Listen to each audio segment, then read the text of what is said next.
Thank you for your sharing of your treasure for this congregation and for this important organization.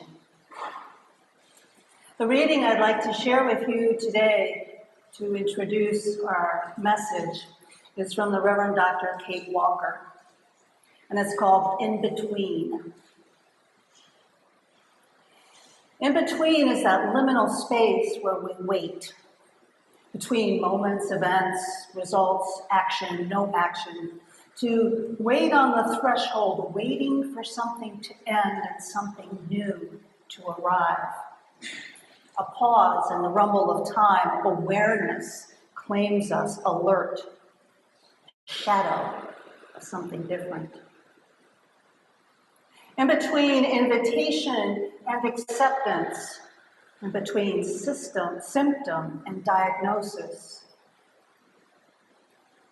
between send and receipt of inquiry and question, in between love given and love received, liminality, a letting go, entering into confusion, ambiguity and disorientation, a ritual begun, pause, look back at what once was, look forward into what becomes. Identity sheds a layer, reaches into something uncomfortable to wear. In between lighting of the match, kindling of oil, in between choosing of text and the reading of words, in between voices and notes carried through the air into ears to hear, in between creation thrusts ever forward. Social hierarchies can fall. Structures may crumble. Communities may revolt or tempt trust. Tradition may falter. Creativity crashes forward. Leaders may step down or take charge. The people may choose or refuse. In between, storm predicted, the horizon beckons. In between theology process, it reminds us to step back. In between, where minutiae and galaxies intermingle, microbes and mysteries. In between, that space where we wait. Look, listen, feel, breathe.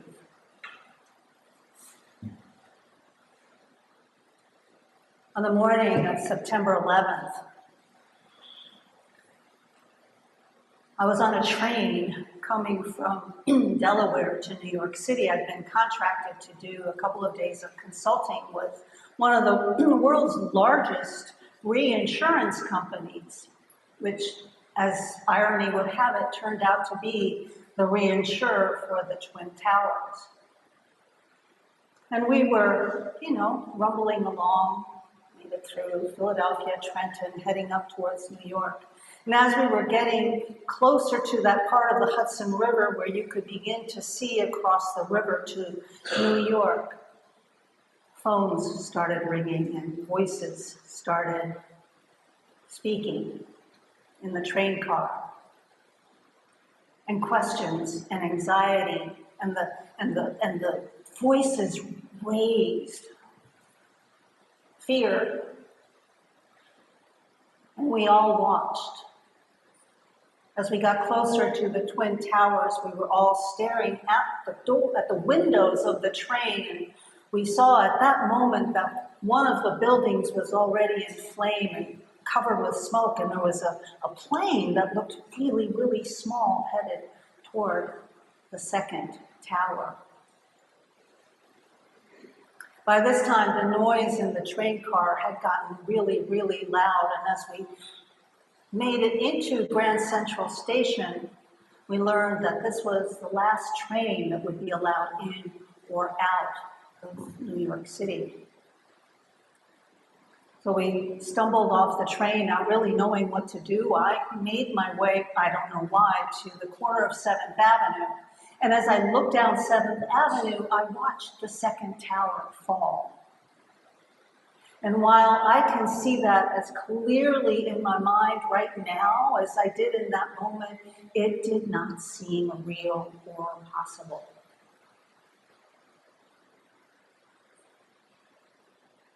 Something so big, so powerful, so emblematic of the power of this nation. In a moment, gone, the lives inside, jeopardized, so many of them lost. We couldn't communicate at that point, and I, of course, was nowhere near the true impact and horror of the event, so I won't pretend to you for an instant that I was. It was nonetheless one of those moments that, as our readings and our music today even suggest, that I believe jolted, it pushed us out of the day-to-day reality of our lives and into a completely different place. Of a place that had been experienced by many other nations and has been experienced since then by many other nations, but in that way had not happened on the mainland of the United States. We couldn't communicate in and out. Our communications weren't the way as good as they are today. And I'm imagining that much of the communication lines were stopped. So I just started to walk uptown to my client, figuring that probably, I wouldn't have a job, but maybe they had a place for me to stay. And they did. It was, 30, 40 blocks. It was a long way. But here's what I saw along that way that really impacted me. First of all, the streets were packed, as you can imagine. I imagine some of you were there, or certainly knew people there. Every street vendor, the folks who sell newspapers or hot dogs or bagels or all that good stuff that you can get on the streets of a big city, they all had their radios turned on, or some of them had little TVs. And as we walked, we asked for information and we talked to one another. And I found out, I heard that another plane had gone down in Pennsylvania, and my heart jumped in my throat because my family, my young children and my husband were in Pennsylvania. And nobody knew yet where that had landed. Squadrons of Air Force jets in formation flew low over the city, something I had never seen. My client graciously directed me to the hotel. And that evening, not knowing what to do, I tried to reach my cousin who lives near where the Twin Towers were. Couldn't reach anybody. So I walked out again. And this time, in the early twilight, every church, every faith community had its doors wide open. You know how normally on a street that night you walk down and the churches have the giant padlocks and, don't you dare come inside. Wide open. Lights were on, candles were being lit, people were talking and praying and just connecting with one another because I'm not going to swear, what can you do? What does your heart want you to do? In that moment when nothing is the same, and deep inside, even if you can't say the words out loud yet, you know that nothing will be the same again. That threshold. No one, every question that I asked, no one said to me, leave me alone, I don't want to talk to you. Now, some of you may be New Yorkers, so don't take this the wrong way, but the reputation is, folks in New York is not really that they're the warmest and friendliest of human beings, although that's ill-deserved. But on that night and on the following days, it was nothing but love. We sang earlier this morning one of our hymns that talks about how sometimes love knocks and waits for us to hear. Those are the moments that I call a holy disruption, not the attack itself, but that moment where the best in us comes out. That part that seeks connection, that part that holds on to faith and trust. Leave the doors open on a night when, good heavens, anybody could come in. It was a beautiful thing in the midst of a horrific moment. My invitation to you this morning is simple, and I'm not going to say it's easy, but it's simple. Because the COVID pandemic, while it did not crash and burn in the space of a couple of hours, the COVID pandemic has knocked us once again out of this daily reality and has said to us, nothing will be the same again. In our congregations, has fractured our connections. It's fractured our capacity to trust one another. It has fractured our capacity, even in some cases, to trust ourselves. I may have shared this with you, but as the pandemic was starting to recede, and of course we know it's not probably ever going to recede entirely, but I felt awkward. How far do I stand from somebody? Are they sick? Are they coughing? Should I go like this? Changed. There were big losses, but smaller losses too. Our social fabric. And the invitation, I believe, that our faith calls us to in this moment, and that I invite you to,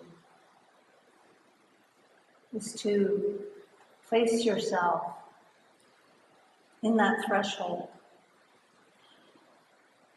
Welcome the possibility of a holy disruption.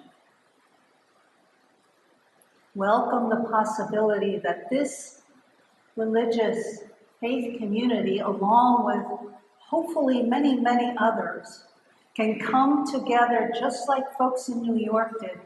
And of course, you have experienced this, all of you, I know, in your lifetimes, can come together and create an even more beautiful vision for the future.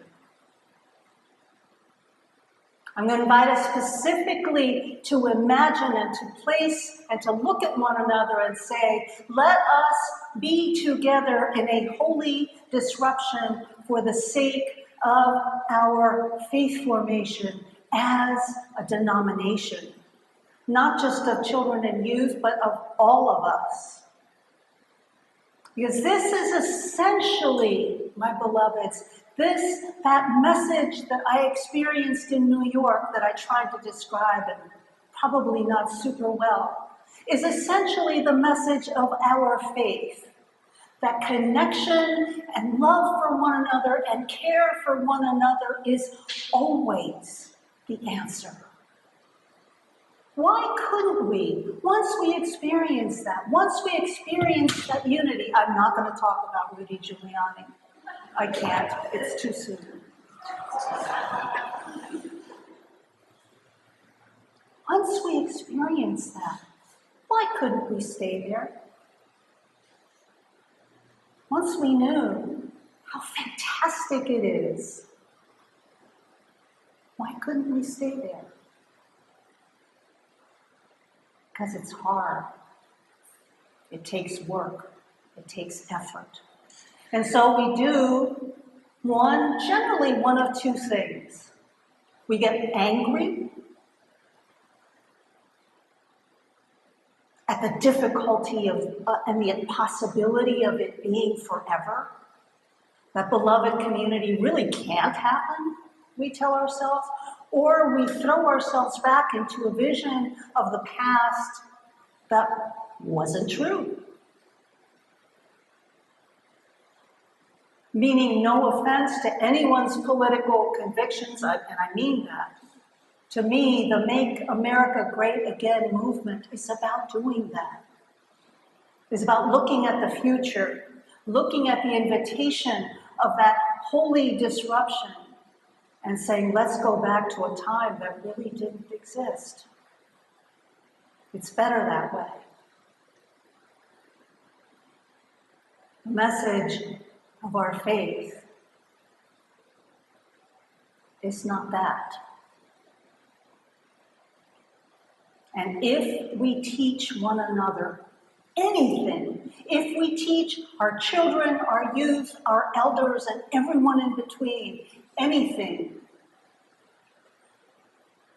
it is that we are not just the love people, we are also the people who understand, who want to travel together through these thresholds. You know, the great revolutionary innovator of our faith formation, Sophia Lyons-Fox, who really, if we had saints, along with Brene Brown, she would be one of them. That was funny, by the way. Even she said at the end of her long career, after creating all of these incredible curricula, she said, we have to be prepared to grow and change. We have to be prepared to continue to offer, to shape our own faith and the faith of those who will carry this long past our passing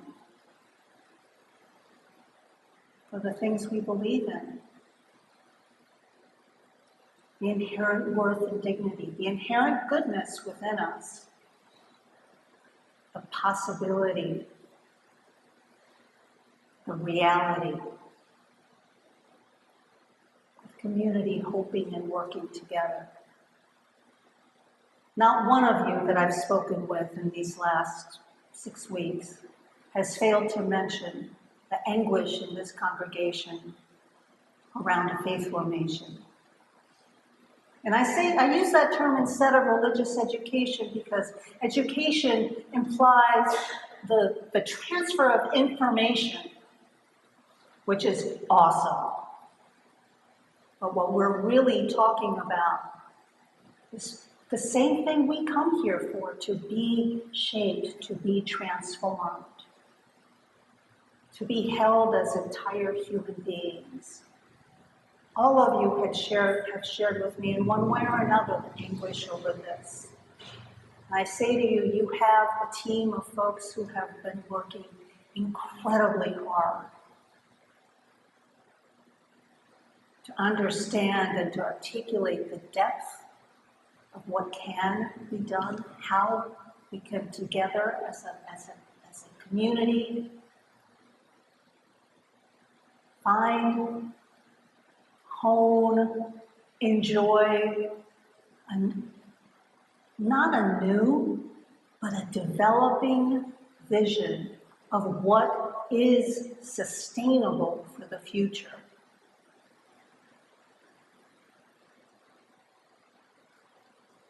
How will the generation that comes 50 or 100 years from now, what do we hope that they will know about Unitarian Universalism? That we disappeared? Oh, but that always we moved forward. Always we made a choice to trust and love one another and help one another grow. Saint Gregory of Nyssa, the man responsible for creating the Trinity, said many centuries ago, the only sin is failing to grow. Amen, beloveds. Ashe, and blessed be. Will you rise and body your spirit, and let's sing together the beautiful hymn number 18, What Wondrous Love Is This?